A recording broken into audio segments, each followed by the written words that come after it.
ఆయా ప్రాంతాల ఆయా స్థలాల్లో ఈ 60 రైతులుగా ప్రణాళించేటట్టుగానైనా ఇంకానైనా పాతోడిపడేటువంటి ప్రభా ఇంకానైనా తగ్గిపోయిన అనేకమైన పోగొచ్చేట్టుగాను ఈ పరిశుద్ధ ఆత్మశక్తిని దయచేసి నడిపించండి. అలాగే ఇదిగో ప్రభా ప్రారంభ ప్రాంతం మొదలుకొని ఇదిగో ప్రభా ఇంతవరకు నీ ప్రభా నీ సన్నిధిని ప్రవాసం నడిపించి ఇదిగో ప్రభా మొత్తం దగ్గరైనా దేవానికి స్థుతి నాయన పెద్దలైన ప్రభు దేవా అభిషేక దేవాల ప్రభు కొన్ని మాటలు దేవా ఇదిగో ప్రభా కుటుంబాన్ని ప్రభు గృహాన్ని నిర్మించుకోవడము ఏ విధంగా నిర్మించుకోవడము కాదు కానీ హృదయమనే ఆలయము ప్రభుత్వ దేవా నిత్యము నిలబడేది నీ రాజ్యానికి తెచ్చేది కనుక అది ప్రభుత్వం చెదిరిపోతానైనా ఐదుగా దేవానికి స్థుతినైనా జారిపోక చుట్టపోగా చక్కగానైనా నిలబెట్టుకుంటూ అలంకరించుకుంటూ ప్రభా దేవానికి తండ్రి ఇచ్చే రాజ్యానికి వారసులు ఉండడుకును అయా నీ కృపని సరిది అనుక్షణలు కూడా నాయన నీతి సత్యమతని భయభక్తులు కలగజేసి సహాయం చేయమని అడుగుతున్నా. అలాగే దేవుడిగా తండ్రి జన్మన అయ్యాదిగో నాయన నీ యొక్క వాక్యాన్ని అందించడుకు ఆయా ప్రాంతం నుండి ఇంకా దైవస్థాపకులుగా ప్రభా తిరుగుతే అయ్యారన్న ప్రభా నీకు తోలుకొచ్చినదిగో ప్రభా మా మధ్యకు నేను నడిపించే విధానాన్ని స్తోత్రాలు అయాదిగో నేను దీవించిన మరి మేము మాకు పరిచయము కొద్ది టైంలోనే వారు విశాఖపట్నం వచ్చినప్పుడు వారు గ్రాడ్యుయేషన్కి అక్కడ మేము ఆ గ్రాడ్యుయేషన్లో కలుసుకున్నాం. వారి యొక్క పరిచర్య వారి దర్శనాన్ని వారు పంచుకున్నారు.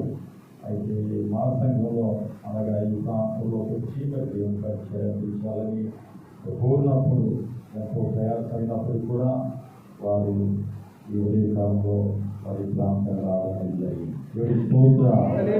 వారు మంచి సమర్పణ కలిగి ఆయా ప్రాంతాల్లో అలాగే దేశంలో కూడా వారు వెలుగుతూ మరి కష్టాన్ని చూడకుండా సంఘాలు బలపరుస్తూ ఆయా కుటుంబాల్లో వారు బలపరుస్తూ దేవుడి కొరకు సిద్ధపడుతున్నటువంటి ప్రజల్లో ఇంకా వారు మరి పూర్తి సమయాన్ని వారు వాడుకుంటారు. మరి వారికి సమయాన్ని అప్పగిస్తాం. అందరూ చెప్పలు కొట్టి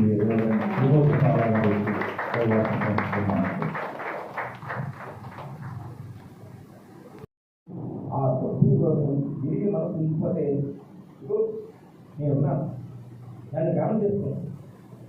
ఏ స్థితిలో పడిపోయావో, ఏ స్థితిలో లేవదీయాలో, ఏ స్థితిలో నిలబెట్టాలో ఆ స్థితిలోను నేను విరిగి నరిగి మనసు హృదయంలో ఉన్నా లేకుమని మీరే దేవుడికి స్తోత్రం. హల్లెలూయా. ప్రార్థన విరిగి నరిగి మనసు ఉన్నా ప్రార్థన చేసి ప్రార్థనలను విజయాలు ఉంటాయి, ప్రార్థనలను సమస్యలు ఉంటాయి, ప్రార్థనలో ప్రేమ ఉంటుంది, ప్రార్థనలో మంచితనం ఉంటుంది, ప్రార్థనలోను త్యాగం ఉంటుంది, ప్రార్థనలో సాక్షాత్కారంగా మరి అనేక బిడ్డలు కూడా ప్రేమిస్తారు.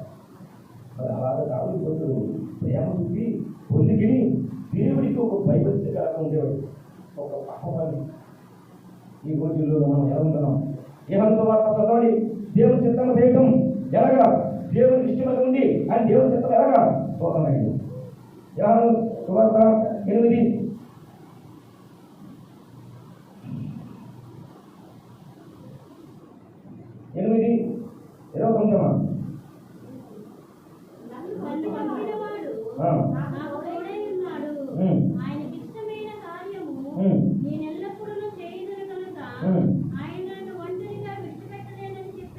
దేవుడికి స్తోత్రం. ఆయన నన్ను పంపించిన మరి యామాడు పంపించాడు, కానీ మీరు నాకు దూరం ఉన్నారు. ఆయన మీకు ఇష్ట కార్యములు కావాలి, ఫలాలు కావాలి. ఫలాలు అంటే దేవుడికి ఇష్టం ఉండే ఫలాలు. ఆదా అవలాగా ఫలాలు తినడం కాదు, ఆదా అవలాగా ఏ తినదని తినడం కాదు. మన హృదయంలో ఎంత తగ్గించుకుంటేనే దేవుడు అంత ఎత్తుగా చేస్తాడు. ఆనాడు యోగి ప్రకారంగా తినలేదు. ఆదాము అన్ని తిన్నాయి. ఆ ఉప్పు పండుగలో ఉన్న దేవుడు పొరవడించాడు. పాస్టర్ గారు మాట్లాడుతుంటే పాస్టర్లు ఆనాడు అవ్వని ఆదం తప్పు చేసింది కదా, నేను చేయను జలో అర్థమవుతుని సంఘాలు వస్తున్నాను కదా, ప్రార్థన అంటున్నాను కదా, ప్రార్థనలో నేను కూడా నీలో పాల్పంచుకున్నాను కదా, అని ఆ కురవడంటే సరేనైనా సరే ఆనాడు ఈ బైబిల్ ప్రకారంగా ఇలాగా లిఖింపబడ్డాయి, సత్యాన్ని లిఖింపబడ్డాయి. ఒకసారి మా ఇంటికి రా, నీకు కావాల్సిన ఎర్రని చేస్తా, ఆ ఎర్రని తీసుకుని మరి మంచిగా ఆహారం పెడతా కాబట్టి ఓకే మాస్టర్ వస్తా వస్తా వచ్చారు.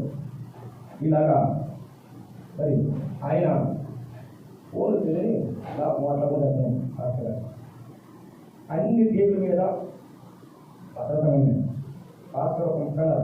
ఆయన ఈ అన్ని తినాయి, ఆ మధ్యలో ఉంటుందా అది వస్తూ ఉంటుంది. ఓకేనయ్యా అన్ని తిన్నాడు, చాలా చక్కగా ఎనర్జీ చేశారు. ఒకటి ఒకటి ఒకటి చేస్తున్నాక 99 వచ్చిన తర్వాత ఆ ఒకటి 0 ప్లస్లో వచ్చేది. అన్ని తినే ఆ ఒకటి ఉంటుంది. ఆనాడు దేవుడు చెప్తే మరి ఆదావ మరి జ్ఞాపకలేదు, మరి తప్పం ఎలాగ నడుస్తుంది. సరే ఆ విషయంలో వస్తే మరి తినే తర్వాత మధ్యలో ఉన్న ప్లేటు తిందామా తీద్దామా, ముట్టుకుందామా తీద్దామా, తిందామా ముట్టుకుందామా. హృదయంలోను శుద్ధి హృదయం, చెడు హృదయం, ఆత్మతో వసతి లేక సైతాన్ని అటాక్ చేస్తున్నాడు. అటాక్ చేస్తుంటే ముట్టుకుందామా తిందామా, మానేద్దామా ఏం చేద్దాం అని ఆ మధ్యలో ఉన్న ప్లేటు ఇలా తీశాడు. చేస్తే అందులో ఉన్న పరిశుద్ధ భావం అలా ఎగిరిపోయింది. దేవుడికి స్తోత్రం. హల్లెలూయా. ఈ రోజులలో తిరిగిన మంత్రులను అవతేలు తప్పు వినాలి, మాట వినాలి. వెంటనే మన జీవితంలో బాగుంటాయి బాబు. మాట వినకపోతే విరిగి నలిగి మనసు ఈ జీవితాలు కన్నీరే. కానీ ఏ సమస్య వచ్చినా ఆయన ఇష్టంగా నడిపించే ఒక దేవుడి ప్రేమ క్రీస్తు ఉన్నాడని ఆయన అందరికీ ప్రేమికరా ఈ విషయం మనం తెలుసుకోవాలి. మరి అదే కోసం చూడండి, సాముద్రం 12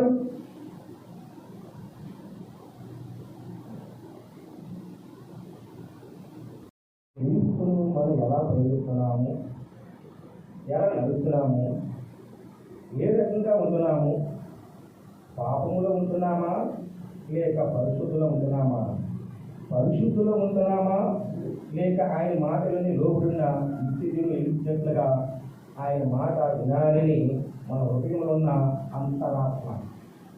ఈ అంతరాత్మ పరిశుద్ధుగా ఉంటారు. విరిగి నలిగిన మనసు అప్పుడప్పుడు వచ్చినా దేవుడి మాటలు విని శక్తి పొందుతారు. దేవుడు పరిశుద్ధ శక్తి. హల్లెలూయా హల్లెలూయా. చాలా విషయాలు తప్పాలి. మీరు జాగ్రత్తగా వింటేనే మరి ప్రార్థన చేస్తాము. అన్ని విషయాలు మరి పూర్వతి పెట్టాలని కూడా ఉదాహరణ చేస్తున్నాను. ప్రార్థన చేస్తాం, కళ్ళు చూసుకొని ప్రార్థన చేస్తాం. ప్రేమగా తండ్రి, కృపగా దేవాది స్తోత్రాలు. విరిగి మెరిగి మనకు ఉన్నదే దాన్ని జయించే శక్తి ప్రార్థన. దేవునికి స్తోత్రం. హల్లెలూయా. దావీదు భక్తుడు విరిగింది మనసు, నలిగింది.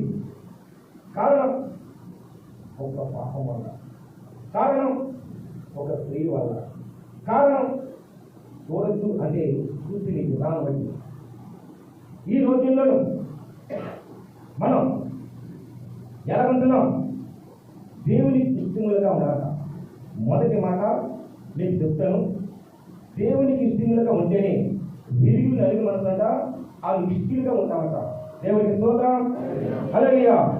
మరి కీర్తన వెళ్ళిపోతాం చూడండి, 51:17.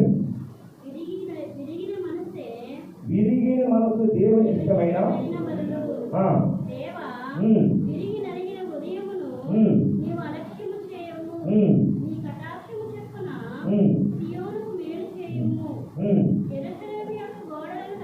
కట్టించము. సీయోను మోసే తెలిసినట్లు ఆయన గోడలు కట్టించిన కదా. విరిగిన మనసు ఉండొచ్చు. దేవా, ఈ లోకంలో నువ్వు తప్పడా కావలేవు. నా హృదయంలో ఇరిగిపోయింది, భర్తల మీద ఇరిగిపోయింది, భార్య మీద ఇరిగిపోయింది, బిడ్డల మీద ఇరిగిపోయింది మనసు. కారణం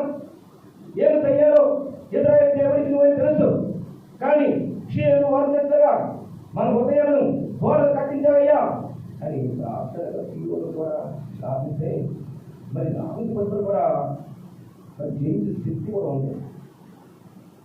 అన్ని గొర్రెలను ఒక గొర్రె చేస్తుంది.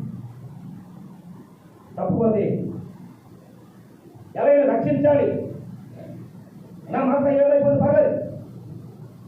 అన్ని ఒక కాపురిగా ఉన్నా అక్కడ ఉన్న అన్ని కాపులను సింహాలు వచ్చినాయి, ఎలుగు వదిలి వచ్చినాయి, దాన్ని పడగొట్టి గర్జించి దేవుడికి ఆ గొర్రె దేవుడికి స్తోత్రం. అప్పుడు ఆ గొర్రె కాపాడుతున్నాడు. పైన పరలోక దేవుడి పరిశుద్ధుడు ఆయన చూశాడు. దావీదు దావీదు ఎంత ధైర్యం అని దావీదు ఈ మనుషులు ఇంతగా కాపాడుతుంటే, ఈ గొర్రెలన్నీ కాపాడుతుంటే నిన్ను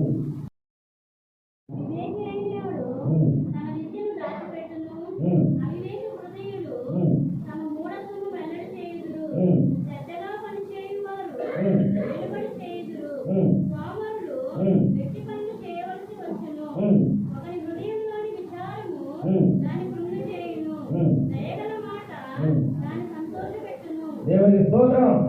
దయగల మాట, దయగల మనసు, దయగల ప్రేమ, దయగల నీతి, దయగల సంతోషం దేవుని పెట్టిలో ఉండాలి.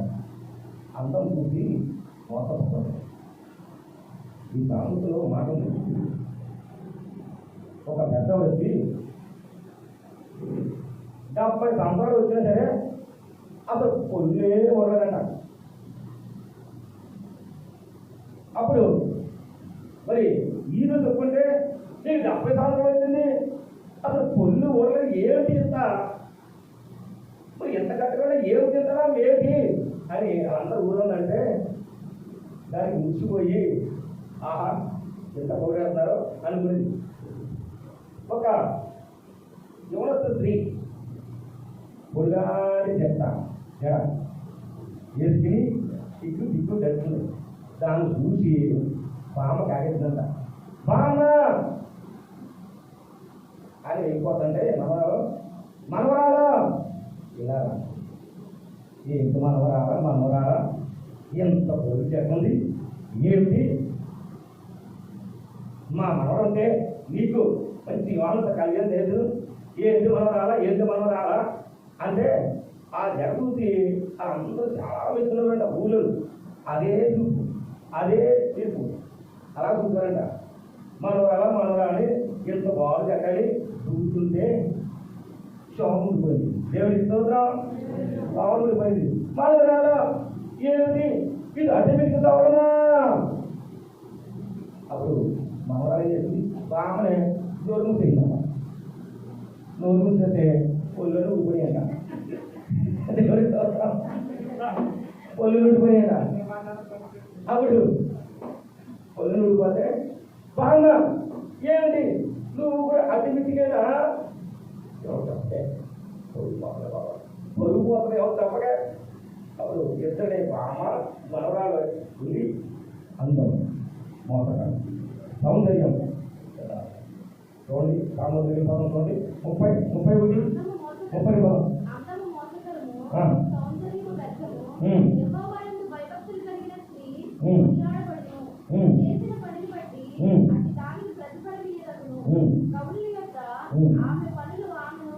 అక్కడ ఏముందండి? అందం అంట మోసగాడు అంట. నీ అందం పవిత్రమైంది. నీ అందం కూడా కాపాడుకో. నువ్వు పరిశుద్ధంగా ఉండు. నీ అందం ఉంది. దేవుడు మంచి ఆహారం ఇచ్చాడు. నీ అందం నీ కట్టకు దేవుడు. నీకు అందం ఉంది. నీ భార్య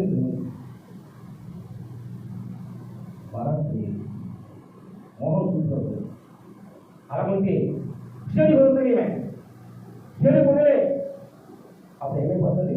విరిగి నెరిగిన మనుషులాగా దాని బొద్దులుగా పాపము చేసినట్లే ఉంటాం.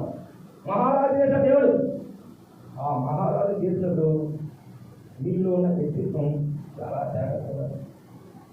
యువతులారా, యువన కాలంలో ఉన్నారా? జాగ్రత్త.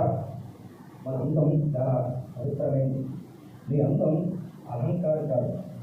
నువ్వు దేవుని దృష్టికి ఈ అందం నాకు పవిత్రమైంది. దేవుడి హృదయము షోటి, ఆయన షోటి.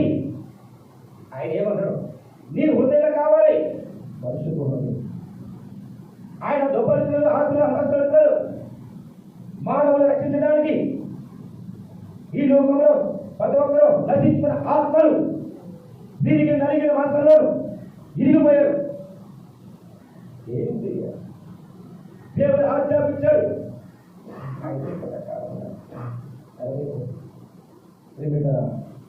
మనం చాలా విషయాలు ఉండాలి. ఎప్పుడు కదా అనుకోండి, మరి దేవునికి ఇష్టకరమైన మాటలకి మరి ఉపకారం ధర్మము కలిగించుదా అని చూడండి. ఎప్పుడు కదా 13